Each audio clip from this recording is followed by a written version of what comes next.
Buenas tardes, mi nombre es Víctor Hugo Vera, soy contador público de la Externado de Colombia, próximo a graduarme en la Gran Colombia como abogado.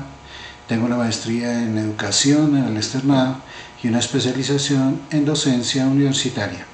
Pues para el día de hoy quiero compartir con ustedes lo que son los diagramas de Gantt y los presupuestos. Actualmente trabajo en la Dirección de Investigaciones como coordinador manejando los presupuestos en la Universidad de Gran Colombia. Muchísimas gracias, doctor, por aceptar esta invitación. Quisiéramos inicialmente preguntarle cuál es la importancia del diagrama de Gantt en la planeación y la ejecución de un proyecto de investigación. Pues inicialmente sabemos que la planeación es una serie de tareas que tienen que estar muy relacionadas. Esto con el ánimo de darle el resultado a un problema que quizás se va a plantear con el asunto de la investigación. Estamos hablando netamente de investigación e inicialmente cuando arrancamos con un proyecto de investigación pues se plantea un problema. Finalmente toda esta planeación, el diagrama y el presupuesto va finalmente a encaminar a lo que son los resultados y lo que pretendemos encontrar a este problema de investigación.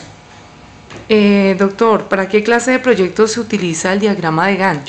Bueno, el diagrama de Gantt, además de ser una herramienta que de hecho que es muy simple, es muy fácil de manejar, sencillamente necesitamos lo que son unas coordenadas cartesianas, unos ejes de abscisas y ordenadas, un eje XY, donde vamos a registrar una serie de actividades y a cada una de ellas le vamos a registrar una fecha específica.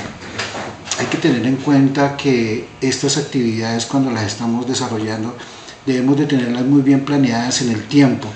Nosotros como investigadores tenemos que saber que toda esta actividad, cada una de las actividades que vamos a hacer durante el desarrollo de nuestro proyecto, bien sea desde el inicio hasta el final, debemos de tener una serie de tareas tanto académicas en asuntos de libros, de buscar bibliografía y demás. También la parte de los presupuestos y los tiempos juega un papel muy importante. De hecho, al comienzo de los anteproyectos pues se debe quedar registrado las actividades que vamos a desarrollar y cada una con sus tiempos.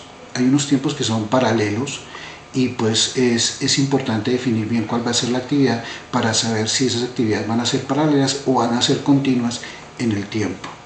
Y la pregunta que me hacías, que no te la he contestado, ¿para qué proyecto sirve el diagrama de Gantt? Básicamente para todos. Es una herramienta tan sencilla como decíamos anteriormente y tan fácil de manejar que basta con sencillamente una herramienta que es un Excel. Un Excel donde vamos a tener en la parte vertical tenemos las actividades y en la parte horizontal vamos a tener las fechas. Tiene más ventajas que desventajas y pues vale la pena aquí solamente mencionar la parte de las ventajas porque son más ventajas que ellas, y quizás cuando tenemos unos proyectos que son extremadamente complejos quizás ya tendríamos que llegar a otro tipo de gráficas que no se le hagan, pero en general para los proyectos que están manejando y por ejemplo el caso de la experiencia aquí en la universidad, el diagrama de Gantt es perfecto para este ejercicio. Doctor, ¿cuáles serían los pasos?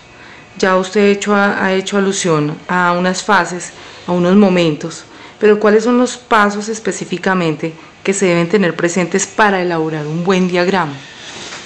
Para elaborar un buen diagrama, bueno, primero que todo tenemos que saber qué es lo que vamos a hacer. Creo que es muy claro y vuelvo otra vez y lo repetimos, es nosotros en nuestra investigación qué es lo que vamos a hacer. Sabiendo nosotros qué es lo que vamos a hacer, nos está determinando cuánto tiempo es el que vamos a desarrollar en esa investigación. Hay investigaciones que perfectamente pueden durar 6 meses, un año, pero nosotros somos los únicos, cada uno de nosotros los que vamos a investigar, sabemos cuál es el tiempo que vamos a utilizar para ello, y el diagrama de Gantt es el que nos va a decir cada una de las actividades que quizás vamos a desarrollar, nos va a decir el tiempo. Obviamente al final y nos vamos a dar cuenta que quizás como esto se está haciendo a futuro, quizás tenemos que hacer algunos ajustes, pero también para ello debemos tener un plan de contingencia o un plan de emergencia en caso de que esa actividad se nos vaya a prolongar, que generalmente se prolonga, normalmente nos acorta, y el tiempo y en los presupuestos también quizás nos va a hacer falta algún espacio en caso de esa contingencia. Obviamente para ello pues tenemos que registrar las tareas y hacer la secuencia de cada una de ellas. Actividad 1, cuánto vamos a demorar, la actividad 2, cuánto vamos a demorar, y quizás, como decíamos al comienzo, debemos tener en nuestro plan desde la fecha que iniciamos hasta la fecha que terminamos ya finalmente con nuestro proyecto, antes de ir a revisión de unos pares. Esto quiere decir de que el trabajo ya tiene que estar terminado, el trabajo ya tiene que haberse aplicado bien el instrumento que hayan ustedes elegido, y debemos tener ya unas conclusiones. Prácticamente el trabajo está terminado. Hasta ese momento, esa fecha última de entrega de ese trabajo, hasta allí debemos de tener programado nuestra actividad. Bueno, doctor, continuando con su explicación sobre el diagrama de Gantt, ¿nos puede contar un poquito acerca de las fases de seguimiento, del acompañamiento que se debe tener presente para que ese diagrama de Gantt sí sea efectivo? Sí, claro, creo que ya lo habíamos dicho en las preguntas anteriores de cómo se iba desarrollando este diagrama de Gantt, pero además de cada actividad desarrollarla con sus fechas, al finalizar este diagrama, algo que es relativamente fundamental, y quizás es donde tenemos dificultades tanto en el diagrama, en la actividad como en el presupuesto, es que quizás nos olvidamos o dejamos ahí quieto un poco la actividad, y resulta que estas actividades tienen que tener una constante vigilancia. Sabemos que tenemos tiempo y que tenemos que ir desarrollando nuestro proyecto de investigación, leer, consultar, buscar y demás, pero no nos tenemos que alejar de que estar permanentemente vigilando, casi a diario, cómo es que va esa actividad, para que después al final no tengamos inconvenientes con el tiempo que vamos realizando la misma. Doctor, un aspecto también importante en la planeación y en la ejecución de los proyectos de investigación es el presupuesto.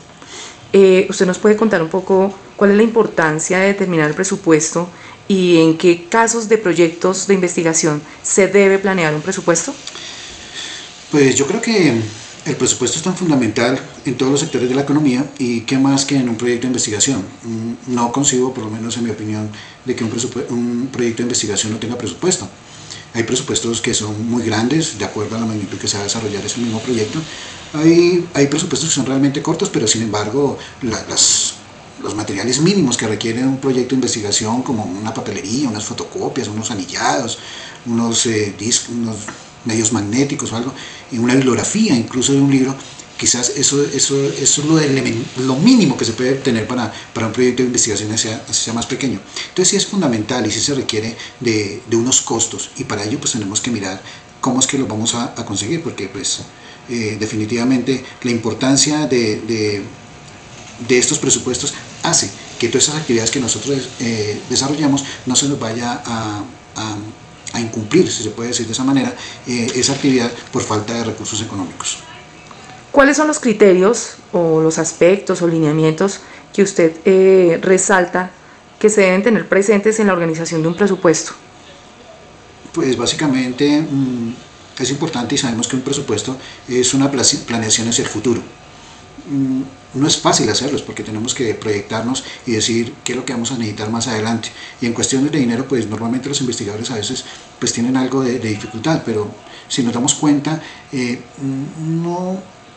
no es muy difícil saber de pronto qué es lo que vamos a necesitar. Si sabemos que hay unos textos, pues básicamente vamos y los cotizamos en una librería. Si sabemos que vamos a necesitar un papel, pues vamos y también los cotizamos. Dependiendo si es en una facultad como arquitectura, se van a necesitar otro tipo de materiales, también los cotizamos. Si es en una facultad de ingeniería donde se van a utilizar algún tipo de instrumentos, herramientas, materiales y demás, también hay espacios donde cotizarlos, y esas cotizaciones pues son las que nos van a dar el margen de cuánto es el dinero que necesitamos. Ahora bien, si estamos hablando de pronto de ya asesorías en la parte de servicios como tal, pues también debemos de mirar a ver cuáles son las personas idóneas que nos van a ayudar en este tema, y pues quién más que ellos mismos nos entreguen esa información para que nos digan cuánto es que nos van a cobrar y por cuánto tiempo para esa misma asesoría. Y al tener todas esas cotizaciones, pues sencillamente las llevamos al presupuesto, las consignamos allí, y pues si hay necesario hacerle algunos reajustes más adelante, pues tratamos de ajustarlo más adelante al presupuesto. Pero démonos cuenta que en realidad no es difícil. Al igual que para los diagramas de Gantt, y al hacer las actividades. En los presupuestos también es importante tener un margen de pronto desfase, porque sería ilógico presupuestar y que al final del proyecto tengamos el 0% por ejecutar, o sea, ejecutamos exactamente lo mismo. A veces se ejecuta más, a veces se ejecuta menos, y pues la posibilidad de ejecutar más podemos hacerle un reajuste a ese presupuesto. ¿Cuáles son los programas más recomendados para la elaboración de un presupuesto en un proyecto de investigación y en dónde lo podemos adquirir? Pues de acuerdo a lo que hemos hablado y lo que dijimos, cómo se hace un presupuesto, pues personalmente pues un programa como tal, no. Sencillamente, al igual que para la actividad, necesitamos solamente una hoja de Excel. Una hoja de Excel donde esté programado una parte de personal, si requerimos personal, y cuánto nos va a cobrar por horas, entonces cuántas horas, cuánto nos cobra la hora y el total de la hora en el tiempo que lo vamos a necesitar. Si vamos a necesitar unos materiales, igual, todos los materiales que necesitamos, qué cantidad de materiales tienen unos costos, y ahí nos va a aparecer otra cifra de materiales. Ya tenemos dos conceptos, uno de personal y otro de materiales. Si de pronto necesitamos una parte de asesoría, también cotizamos asesoría. Si necesitamos asistir a un evento o algo durante nuestra actividad que esté relacionada con el proyecto de investigación, también lo cotizamos. Si necesitamos unos libros, también vamos a una librería, los cotizamos y sabemos allí. Fijémonos que en realidad pues no necesitamos un programa. Más que programa necesitamos saber qué es lo que necesitamos para que nuestro proyecto salga adelante y que no tengamos ningún tipo de trabas por asuntos económicos, ni logísticos, ni demás. ¿Qué recomendaciones da a los estudiantes que en este momento se encuentran cursando un programa en una universidad y se están dando a la tarea de realizar un presupuesto para su proyecto de investigación? Recomendación 1. Creo que tener claro qué es lo que se va a investigar. Creo que es lo fundamental. Tener claro cuál es el tiempo que vamos a durar en la investigación. Tener claro lo que hablamos anteriormente, requerimientos como de personal, materiales, servicios profesionales, textos, saber dónde conseguir eso a unos precios actualizados. En asuntos de textos vemos que a veces pensamos que tenemos el libro en casa, pero hay una edición más vigente, entonces es la que necesitamos, entonces tenemos que cotizar ese libro. Pues sin los recursos económicos es difícil. Y ahora bien, al igual que la actividad, es supremamente importante ver que ese presupuesto que nos estamos nosotros solicitando lo vayamos ejecutando en la medida en que se van adelantando las actividades. Cada actividad tiene un costo. Obviamente no todas las actividades se pueden costear. Inicialmente en la primera etapa de una investigación puede que no se utilice sino solo papel, y que en la parte final sí se requiera la parte de asesorías, la parte del seminario o algo, en la parte final de acuerdo a cómo tenga la programación, pero no es necesario realmente que cada actividad tiene un costo. Sin embargo, la mayoría de actividades pues tienen un costo. Y pues igual que en los diagramas de Gantt y en las actividades, la actividad va de la mano con el presupuesto. Entendemos que a veces el investigador se mete tanto en su investigación que se olvida que tiene unos recursos para allí, y finalmente se olvida, a un grado tal que se olvida que dice no, mi investigación no la puedo continuar porque no tengo dinero para pagarle al asesor, y se le olvida que allá en su anteproyecto ha dejado una evidencia de un presupuesto que usted necesita para ello. Entonces sí es importante que el investigador también esté pendiente de ello. En el caso de los presupuestos, que se tenga alguna dificultad, que tenga que necesitar algún cambio, que ya no se necesite ese tipo de material, ese tipo de recursos, hay posibilidades de hacerle un ajuste al presupuesto en el camino. Obviamente no hacerle unos cambios tan drásticos, pero sí, por ejemplo, necesitamos unas bibliografías y ya no necesitamos esos libros, sino necesitamos otro tipo de libros, pues bueno, se hace ese reajuste al presupuesto mismo. Muchísimas gracias, doctor. En nombre de la UNAT y de los tutores que hacemos parte del curso de metodología de la investigación, le agradecemos mucho por su tiempo y todos sus aportes. Muy amable. No, con gusto.